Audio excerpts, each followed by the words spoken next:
Subscribe करें और देखें हर मंडे एक हिला देने वाली horror story. Bell icon press करना ना भूलें।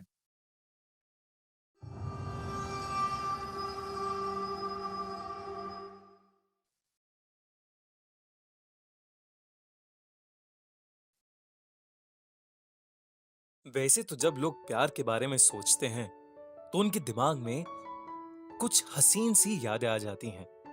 लेकिन कभी-कभी प्यार में कुछ ऐसा होता है जिससे लोगों की रूह कांप जाती है। ऐसा ही कुछ हुआ क्रिस और अमांडा के साथ। वो लोग इस बार वैलेंटाइंस डे मनाने के लिए अपनी गाड़ी में बैठकर एक रोमांटिक टूरिस्ट स्पॉट पर जा रहे थे। रास्ते में उन्हें वर्मोंट के एक ब्रिज से होकर गुजरना था जिसका नाम था एमिली ब्रिज। रात का समय था और क्रिस गाड़ी चला रहा था। तभी उसने देखा कि रास्ते में एक लड़की अपना सर नीचे करके बैठी हुई थी। क्रिस ने दूर से ही उसे देख लिया और गाड़ी रोक दी। लेकिन जब उसने नीचे उतरकर देखा तो वहां पर कोई नहीं था। उसने सोचा कि शायद ये उसका वहम होगा, तो उसने गाड़ी में बैठकर अमांडा से पूछा, तुमने उस लड़की को देखा क्या? अब पता नहीं कहां चली गई। तभी उसके एकदम पास से एक बहुत खौफनाक आवाज आई। कौन सी लड़की? तुम किस लड़की से मिलने गए थे? क्रिस ने जैसे ही अपने बगल में देखा, उसने पाया कि उसकी वाइफ की जगह एक बहुत भयानक चेहरे वाली एक लड़की बैठी थी। उसकी गर्दन पूरी मुड़ी हुई थी और उसके हाथ पांव इस तरह से आपस में क्रम्बल्ड थे जैसे वो टूट गए हों। उसके एक तरफ का चेहरा भी छिला हुआ था और उस तरफ की आंख भी फूटी हुई थी। उस लड़की ने क्रिस से पूछा, तुम मुझसे मिलने क्यों नहीं आए उस दिन? किससे मिलने गए थे? कौन सी लड़की की बात कर रहे हो? क्रिस उसे देखकर बहुत डर गया। वो अपनी गाड़ी से उतरा, लेकिन अचानक उसका पैर फिसला और वो गाड़ी के दरवाजे से टक्कर खाकर नीचे गिर गया। अगले दिन क्रिस की आंखें हॉस्पिटल में खुली। उसके शरीर पर बहुत से स्क्रैचेस के निशान थे। अमांडा उसके पास ही बैठी हुई थी। जब क्रिस ने अमांडा से पूछा कि पिछली रात क्या हुआ था, तो अमांडा ने बताया कि क्रिस उसके बगल में बैठकर कुछ अजीबोगरीब हरकतें करने लगा। वहां पर खड़ी नर्स बड़े ध्यान से क्रिस को देख रही थी। उसने पूछा, क्या आप एमिली ब्रिज से होकर जा रहे थे? अमांडा ने अपना सर हाँ में हिलाया। तब उस नर्स ने उन्हें बताया कि वो ब्रिज हॉन्टेड है और रात के समय वहां पर कोई नहीं जाता। कहा जाता है कि काफी समय पहले एमिली नाम की एक लड़की एक लड़के से बहुत प्यार करती थी, लेकिन उसके परिवार वाले उसके रिश्ते के लिए राजी नहीं हो रहे थे। इसलिए एमिली ने अपने आशिक से कहा कि वो उस ब्रिज पर जाकर वहां से कूदकर अपनी जान दे देंगे और अपने प्यार को अमर कर लेंगे। लेकिन जब एमिली वहां पहुंची, तब उसका आशिक वहां नहीं था। उसने घंटों उसका इंतजार किया, लेकिन उसका आशिक उससे मिलने ही नहीं आया। उसकी लाश किसी को नहीं मिली। कहते हैं कि वो उसी नदी में कहीं डूबी हुई है। उस दिन के बाद से रात में गुजरने वाले हर इंसान से वो मिलती है और उससे एक सवाल पूछती है, किससे मिलने जा रहे हो? मुझसे मिलने क्यों नहीं आए? क्रिस और अमांडा ये कहानी सुनकर बेहद घबरा गए। नर्स ने अमांडा से कहा कि वो क्रिस को आराम करने दे। क्रिस ने अमांडा को प्यार से कहा कि एक बार मैं ठीक हो जाऊं तो हम फिर से अपना वैलेंटाइन सेलिब्रेट करेंगे। अमांडा ने क्रिस को मुस्कुराते हुए देखा और वहां से चली गई। तभी क्रिस का ध्यान ऊपर पंखे पर गया। वहां पर उसे एमिली की आत्मा दिखाई दी। उसने अपनी भयानक आवाज में क्रिस से पूछा, किससे मिलने जा रहे हो? मुझसे मिलने क्यों नहीं आए? बारिशों के मौसम में पानी की बौछार और ठंडी हवाएं जितनी सुहानी होती हैं, सड़कें उतनी ही सुनसान और खतरनाक। आज की कहानी हमारे एक व्यूअर अजीत के साथ हुई एक सच्ची घटना पर आधारित है। मेरा नाम अजीत है और अगस्त 2016 में मैं अपने ऑफिस के एक दोस्त कार्तिक के साथ दिल्ली से मनाली जा रहा था। हम दोनों को पहाड़ों पर घूमने का बहुत शौक था और बारिश के मौसम में रोड ट्रिप का एक अलग ही एक्सपीरियंस होता है। हमने सोचा क्यों ना इस वीकेंड हम मनाली की एक छोटी सी ट्रिप मारें। हमारा वहां रात के 9 बजे तक पहुंचने का प्लान था, पर तेज बारिश की वजह से हम लोगों ने 2 घंटे का ब्रेक ले लिया।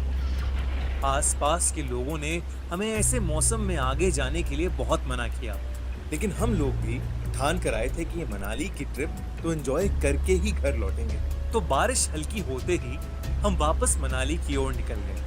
कुछ ही दूर जाते ही इतनी धुआंधार बारिश हुई कि मेरे लिए गाड़ी चला पाना मुश्किल हो रहा था।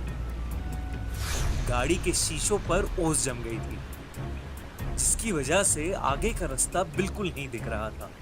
मनाली कुछ 40 किलोमीटर दूर ही था, तो हम धीरे धीरे किसी तरह गाड़ी चलाते रहे। कुछ दूर हमें चाय की एक टपरी दिखी, तो हमने वहां गाड़ी रोक ली। हम गाड़ी में बैठकर चाय ही पी रहे थे कि अचानक से हमारी गाड़ी की खिड़की पर किसी ने जोर जोर से ठक ठक की। मेरे दोस्त ने जब गाड़ी का शीशा नीचे किया तो हमने देखा कि एक बेहद सुंदर लड़की सफेद साड़ी में ऊपर से नीचे तक भीगी हुई हमसे कुछ कहना चाह रही है। वो बोली, साहिब, क्या आप मुझे आगे तक छोड़ देंगे? पास में ही मेरा गांव है। मुझे वो लड़की कुछ ठीक नहीं लग रही थी, लेकिन मेरा दोस्त कार्तिक उसकी खूबसूरती से बहुत ज्यादा इंप्रेस हो गया था और उसे बिठाने के लिए मुझे इंसिस्ट करने लगा। मैंने उसकी बात मानकर उस लड़की को पीछे वाली सीट पर बिठा तो लिया, पर मेरे मन में कुछ अजीब सा खटक रहा था। मेरा दोस्त उसे कुछ ना कुछ सवाल करे जा रहा था, पर वो लड़की एकदम चुपचाप बैठी थी। मुझे उस लड़की की आंखों में एक अलग ही चमक दिख रही थी। बारिश और तेज हो गई और एकदम से उस लड़की ने कुछ बोलना शुरू कर दिया। वो कहने लगी, इस सड़क पर बारिश के वक्त बहुत एक्सीडेंट्स होते हैं। 2 महीने पहले मेरा भी इसी सड़क पर एक्सीडेंट हुआ था। मैं ऐसे ही पूरी भीगी हुई इस सड़क से अपने गांव जा रही थी और जाते वक्त पता नहीं किस गाड़ी ने अचानक मेरे सामने आकर मुझे ठोकर मार दी और तड़पती हुई हालत में मुझे यहीं छोड़कर चली गई। किसी ने वो गाड़ी रोकी तक नहीं। वो ये सब बोल ही रही थी कि मुझे चक्कर आने शुरू हो गए। जैसा जैसा वो कह रही थी, मुझे अपने सामने रोड पर वही सब होता हुआ दिख रहा था।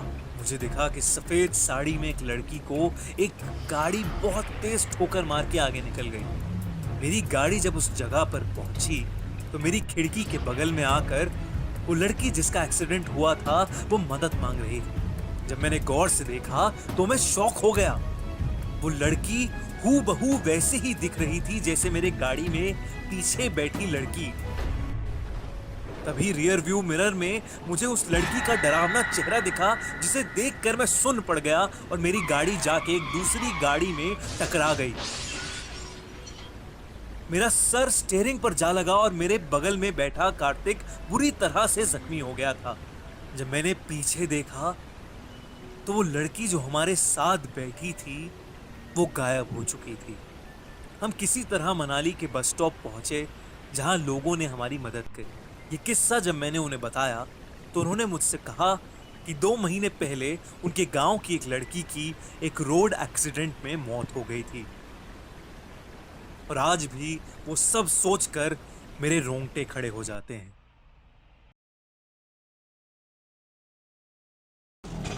मेरा नाम इकबाल है और मैं पिछले 20 सालों से मुंबई में ऑटो चला रहा हूँ। मैं मुंबई का चप्पा चप्पा जानता हूँ और सभी इलाकों से गुजर चुका हूँ, पर मुंबई में एक ऐसी जगह है जहां मैं कभी नहीं जाता। वो है मुंबई की गोरेगांव में स्थित आरे कॉलोनी। करीब 8-9 साल पहले देर रात में एक पैसेंजर को रॉयल पाम सोसाइटी में छोड़ के मैं घर वापस लौट रहा था। पूरा रास्ता सुनसान जंगलों के बीचों बीच बना था। उस दिन हवा बहुत जोरों से चल रही थी और हल्की हल्की ठंड भी। मैं किशोर कुमार का गीत गुनगुनाता हुआ जा रहा था कि अचानक मेरी ऑटो के सामने एक औरत आई। मैंने झटके से गाड़ी रोकी और उस औरत से माफी मांगने के लिए उतरा। मगर वहां दूर दूर तक कोई नहीं था। मुझे लगा कि मेरी आंखों का कुछ धोखा हुआ है, तो मैं ऑटो में वापस बैठ गया। जैसे ही मैंने ऑटो स्टार्ट करी, एक बूढ़ी सी औरत मेरे बगल में आके खड़ी हो गई और उसने मुझसे कहा, थोड़ा आगे तक चलोगे? और पीछे बैठ गई। उस औरत ने फटे पुराने कपड़े पहन रखे और एकदम मिट्टी में लिपटी हुई थी। उसका चेहरा उसके बिखरे बालों से छुपा सा हुआ था। मुझे थोड़ा अजीब सा लग रहा था कि रात के 3 बजे इस बूढ़ी औरत को कहां जाना है। मैंने उससे पूछा, मैडम कहां जाना है आपको? उसने जवाब में कहा, आगे एक शमशान है, बस वहां तक। ऑटो के मिरर से जब मैंने उसे कहते देखा, तो उसकी आंखों में एक डरावनी सी चमक थी। जब उसके बाल हवा से उड़े तो उसका गलगला सा चेहरा देख मेरी आंखें फटी की फटी रह गई। मेरे पूरे शरीर के रोंगटे खड़े हो गए और तब मुझे सूझा कि शायद मेरे पीछे जो औरत बैठी है वो एक चुड़ैल है। जो कुछ समझ नहीं आ रहा था, इसलिए मैं चुपचाप ऑटो को खूब तेजी से आगे भगा रहा था। एकदम से मेरी ऑटो में खड़खड़ हुई और वो बंद पड़ गई। मैंने तुरंत उतर के बिना उस औरत से नजर मिलाए ऑटो को ठीक करने में लग गया। जैसे ही मैंने ऑटो ठीक करके ऑटो स्टार्ट किया, तब मैंने देखा कि वो औरत मेरे पीछे वाली सीट पे है ही नहीं। तभी मेरे बगल से एक ऑटो गुजरा जिसमें वही औरत बैठी थी। मैं उस इलाके से जैसे तैसे निकल कर घर पहुंचा और सीधे जाके सो गया। अगले दिन मुझे मालूम हुआ कि उस इलाके में एक ऑटो का एक्सीडेंट हुआ है और ऑटो ड्राइवर की उसी समय डेथ हो गई। और सबसे चौंका देने वाली बात यह थी कि वो वही ऑटो था जिसमें वो बूढ़ी औरत बैठ के निकली थी। इस किस्से के बाद मैंने कई कहानियां सुनी कि आरे कॉलोनी में ऐसी सफेद साड़ी वाली एक बूढ़ी सी चुड़ैल रहती है।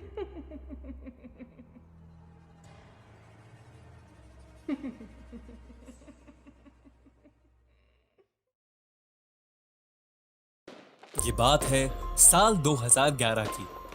ईद का दिन था और हर जगह जश्न का माहौल था। वो दूसरी ईद थी जो वसीम अपने अम्मी अब्बू के बिना मना रहा था। वसीम के अम्मी अब्बू का 2 साल पहले एक रोड एक्सीडेंट में इंतकाल हो गया था और तब से वो अपने मामू जान के साथ ही रह रहा था।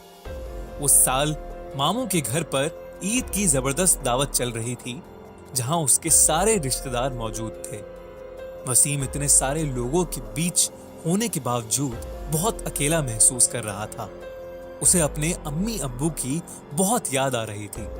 वसीम के कजिन्स इमरान और शिमाज उसकी इन फीलिंग्स से अनजान उसके लिए शीर कोरमा लाए, लेकिन उसकी मायूसियत देखकर उन्होंने उसका मूड ठीक करने का प्लान बनाया और उसे सलमान खान की फिल्म बॉडीगार्ड दिखाने ले गए। वसीम भी सलमान भाई का बहुत बड़ा फैन था और वो अपने फेवरेट सुपरस्टार की मूवी को मिस नहीं करना चाहता था। शीर कोरमा खाते खाते वो घर से बाहर निकलकर दोनों भाइयों के साथ मूवी देखने चल पड़ा। ईद के दिन ही रिलीज हुई बॉडीगार्ड सब जगह हाउसफुल जा रही थी और उन लोगों को कहीं मूवी के टिकट्स नहीं मिल रहे थे। बड़ी मुश्किल से उन्हें शहर से काफी दूर एक पुराने से सिनेमा घर में 3 टिकट्स मिल ही गए। वसीम सलमान की मूवी देखकर बहुत खुश हुआ और उसका ध्यान पुरानी यादों से भटक गया। तीनों भाइयों ने मूवी खूब एंजॉय करी और वापस अपने घर की तरफ निकल गए। इमरान और शिमाज एक बाइक पर थे और वसीम अपनी एक्टिवा पर उनके पीछे पीछे बॉडीगार्ड फिल्म का एक गाना गुनगुनाता हुआ जा रहा था। वसीम के भाइयों को एक सुनसान लेकिन शॉर्टकट रास्ता पता था, तो घर जल्दी पहुंचने के चक्कर में उन्होंने वो रास्ता ले लिया। वसीम भी उन्हें फॉलो करते हुए उसी तरफ चल दिया, पर उससे अपने आगे दोनों भाइयों की बाइक नहीं दिख रही थी। वो फिर भी गाना गुनगुनाते हुए आगे चलता गया। अचानक एक मोड़ पर वसीम को अपने सामने एक बहुत ही बड़ा साया दिखा। वो घबरा गया और उसने जोर से ब्रेक लगाया। उसे अपने सामने एक 7 फीट लंबा आदमी दिखा जो उसे घूरते हुए उसकी तरफ आगे बढ़ रहा था। वसीम डर के मारे सुन्न रह गया और हिलने की हिम्मत ही नहीं जुटा पाया। वसीम को अंधेरे में बस उसके बिखरे बालों के बीच से उसकी बड़ी बड़ी नीली आंखें दिख रही थी। वो वसीम के पास आया और उससे कहा कि वो बहुत भूखा है और उसे खाने के लिए कुछ चाहिए। वसीम का बदन डर से ठंडा पड़ चुका था। वो उसे सुन रहा था लेकिन मुंह से एक लफ्ज भी नहीं निकाल पा रहा था। उस आदमी ने फिर से गुस्से में कहा, मुझे अभी खाना चाहिए। जैसे जैसे उसका गुस्सा बढ़ रहा था वो आदमी और बड़ा होता जा रहा था, जैसे कि वो कोई भयानक राक्षस हो। अचानक से वसीम को लगा कि उसकी अम्मी ने उसका हाथ पकड़ लिया। वो पीछे मुड़ा तो वहां कोई नहीं था, लेकिन तभी उसे ख्याल आया कि उसने निकलते वक्त गाड़ी में शीर कोरमा रखा था। उसने जल्दी से शीर कोरमा निकालकर उस बड़े से आदमी को ऑफर किया। उस आदमी का हाथ उसकी ओर बढ़ा और अपने लंबे लंबे हाथों से वो शीर कोरमा लेकर वहां से गायब हो गया। बीच रास्ते में अकेला खड़ा वसीम कुछ समझ नहीं पाया कि उसके साथ क्या हुआ। वो जल्दी से अपनी एक्टिवा स्टार्ट करके तेजी से वहां से निकल गया। कुछ ही दूर पहुंचने पर उसने देखा कि इमरान और शिमाज रोड पर जख्मी हालत में गिरे पड़े हैं। वसीम ने जल्दी से एम्बुलेंस बुलाई और उन्हें हॉस्पिटल लेकर चला गया। मामू जान भी वसीम से ये खबर सुनकर फैमिली के साथ हॉस्पिटल पहुंच गए। कुछ घंटों बाद जब इमरान और शिमाज को होश आया तो उन्होंने बताया कि रास्ते में कुछ गुंडों ने उन्हें घेर लिया और उनके सारे पैसे ले लिए, और पैसों की लालच में गुंडों ने उन्हें बहुत मारा, जिसकी वजह से वो जख्मी हो गए। वसीम ने भी सबको अपने साथ हुआ किस्सा बताया, जिस पर मामूजान ने कहा कि अगर वसीम भी इमरान और शिमाज के साथ साथ चला जाता तो वो लोग उसे भी बहुत मारते।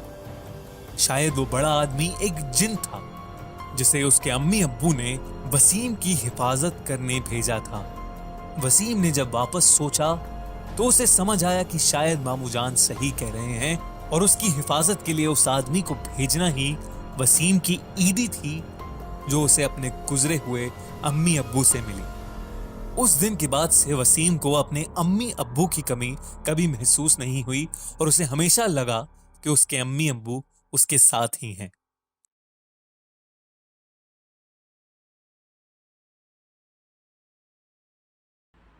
मैं और मेरी गर्लफ्रेंड हमारे एक कॉलेज फ्रेंड की बर्थडे पार्टी से वापस आ रहे थे। उसके घर से निकलते निकलते हमें काफी देर हो गई थी। उसका फार्म हाउस जहां पर पार्टी हो रही थी वो शहर के बाहरी इलाके में था, जो अक्सर सुनसान रहता था। उस रात भी वो हाईवे वैसा ही सुनसान था।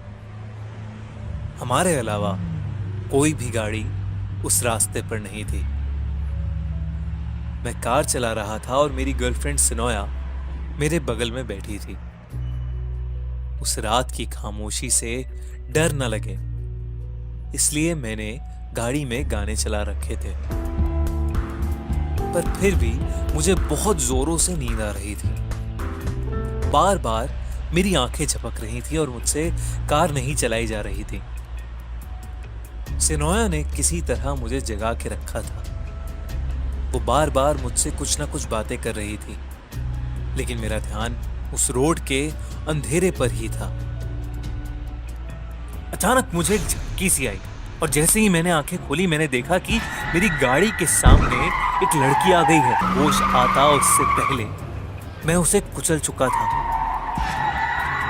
मैंने जब गाड़ी रोकी तो वो जमीन से खरचते खरचते एक साइड पर रुक गई। जब मेरी नजर रोड पर गई तब मैंने देखा कि एक लड़की की आधी कटी हुई बॉडी वहां पर पड़ी है।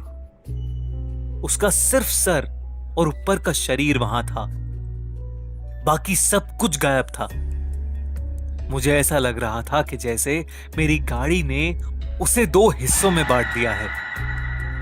सिनोया को उस रोड पर कुछ भी नहीं दिख रहा था। मैं बहुत घबरा गया था और मैंने वापस से कार स्टार्ट की और जल्दी से अपने घर की ओर निकल गया। अब मेरी नींद पूरी तरह से उड़ चुकी थी। थोड़ा आगे जाके जब मेरी नजर गाड़ी के रियर व्यू मिरर पर पड़ी तब मेरे होश उड़ गए। मैंने देखा कि उस लड़की की ऊपर की आधी कटी हुई बॉडी मेरी कार के पीछे पीछे आ रही है और फिर कुछ ही पल में वो एकदम से गायब भी हो गई। सिनोया ये सब नहीं देख पा रही थी। घबराहट के मारे मैं भी उसे कुछ नहीं बोला।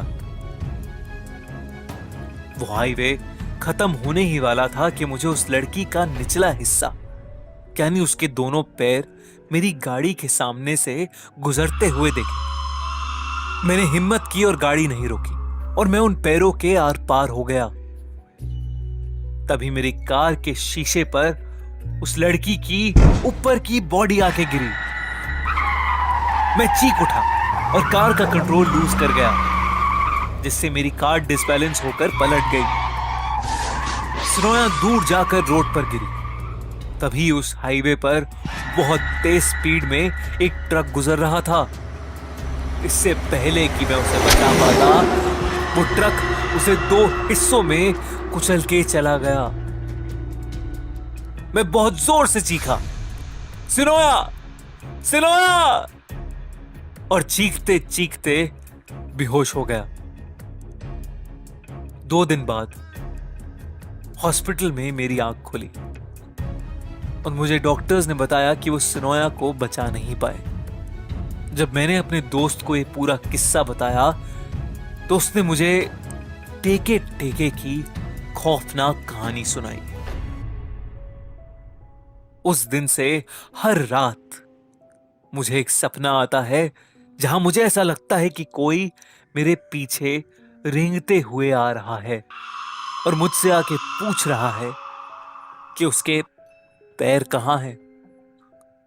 मुझे नहीं पता कि वो सिनोया है या टेके टेके, पर उस सवाल को सुनकर रोज रात मेरी रूह कांप जाती है। आज जो कहानी मैं आपको बताने वाला हूँ वो मेरे दिल्ली में रह रहे एक अंकल के साथ हुई एक सच्ची घटना पर बेस्ड है। 2012 दिवाली के शुभ उत्सव पर मेरे अंकल सुनील के साथ कुछ ऐसा अशुभ हुआ जिसकी वजह से वो उस दिवाली को कभी याद नहीं रखना चाहते। पूरा दिल्ली दिवाली की रोशनी में चमक रहा था। सुनील ने भी अपने परिवार के साथ इस उत्सव को खूब जम के सेलिब्रेट किया, पर उनको ऑफिस के काम से अर्जेंटली अहमदाबाद जाना था और देर रात में 4 बजे की फ्लाइट बुक थी। एयरपोर्ट पर जाने के लिए उनको दिल्ली कैंट रोड से जाना था। कहते हैं दिल्ली कैंट एरिया इंडिया की सबसे हॉन्टेड जगहों में से एक है, पर ना ही वो भानगढ़ की तरह कोई खंडर है और ना ही उस जगह का कोई डरावना इतिहास है, बल्कि ये एरिया शहर के बीचों बीच किसी भी आम कॉलोनी की तरह ही है। और तो और ये इंडियन आर्मी ऑफिशियल्स का घर भी है, पर फिर भी इस एरिया को काफी भयानक माना जाता है। सुनील को इसी एरिया से निकलकर एयरपोर्ट जाना था। ऊपर से दिवाली की रात अमावस की रात होती है और कहा जाता है कि इस रात भूत प्रेत की ताकत दुगनी हो जाती है। पर सुनील का इस रास्ते पर काफी आना जाना था और उन्होंने कभी ऐसा कुछ महसूस नहीं किया जिससे उन्हें डर लगे। रात के 2 बज रहे थे जब सुनील अपनी बाइक को लेकर टैक्सी में एयरपोर्ट की ओर निकले। दिल्ली कैंट रोड के आते ही कुछ ही देर में सुनील को रोड के कोने पर खड़ी सफेद साड़ी में एक औरत दिखी जो अपने हाथ के इशारे से लिफ्ट मांग रही थी। सुनील ने सोचा कि इतनी देर रात ये औरत इस सुनसान रास्ते पर क्यों खड़ी है और उन्होंने ड्राइवर को गाड़ी रोकने के लिए बोला। टैक्सी ड्राइवर ने औरत के पास जाकर गाड़ी रोकी और सुनील ने उससे बोला, हम एयरपोर्ट तक जा रहे हैं, आइए हम आपको छोड़ देते हैं। उस औरत ने कोई जवाब नहीं दिया। वो नीचे मुंह करके खड़ी थी और उसके खुले बालों से उसका पूरा चेहरा ढका हुआ था। सुनील ने फिर बोला, घबराइए मत, हम आपको आगे तक छोड़ देंगे। उस औरत ने फिर से कोई जवाब नहीं दिया। तभी साथ बैठी सुनील की वाइफ को एक अजीब सी घबराहट शुरू हो गई और उनको चक्कर आने लगे। वो हांफते हांफते बोली, सुनील, सुनील, चलो यहाँ से, प्लीज चलो यहाँ से। सुनील ने बगल में देखा तो उनकी वाइफ का चेहरा सफेद पड़ गया था। उन्हें अब लगा कि जरूर कुछ गड़बड़ है और उन्होंने ड्राइवर को गाड़ी स्टार्ट करने के लिए बोला, और वो ड्राइवर उस औरत की तरफ देख रहा था और उसे किसी चीज का कोई होश नहीं था। तभी उस औरत ने अपना मुंह उठा के सुनील को देखा। सुनील ने उस औरत का भयानक चेहरा देखते ही ड्राइवर को जोर से हिलाया और चीखा, ड्राइवर गाड़ी भगा। ड्राइवर होश में आया और उसने तेजी से गाड़ी को आगे भगाया। खिड़की के बाहर वही औरत गाड़ी के साथ हवा में भाग रही थी। सुनील ये देख के बहुत ही ज्यादा डर गए थे और बुरी तरह पसीने पसीने हो गए। सुनील की गाड़ी की स्पीड 100 किलोमीटर पर आवर से ऊपर होगी, लेकिन वो उनका पीछा ही नहीं छोड़ रही। दिल्ली कैंट से बाहर निकलते ही उनकी गाड़ी का एक्सीडेंट हो गया। सुनील की आंख अगले दिन हॉस्पिटल में खुली। उनको मालूम हुआ कि उनकी वाइफ कोमा में चली गई है और उस ड्राइवर की एक्सीडेंट होते ही मौत हो गई थी। करीब 4 महीने बाद उनकी वाइफ कोमा से बाहर निकली और अब दोनों ने वापस अपनी नॉर्मल जिंदगी जीना शुरू करा।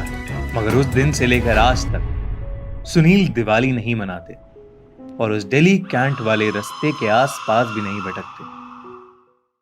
अगर आपको ये कहानी अच्छी लगी तो अभी सब्सक्राइब करिए और कमेंट्स में जरूर लिखिए कि अगली कहानी हम किस हॉरर लेजेंड पे बनाएं।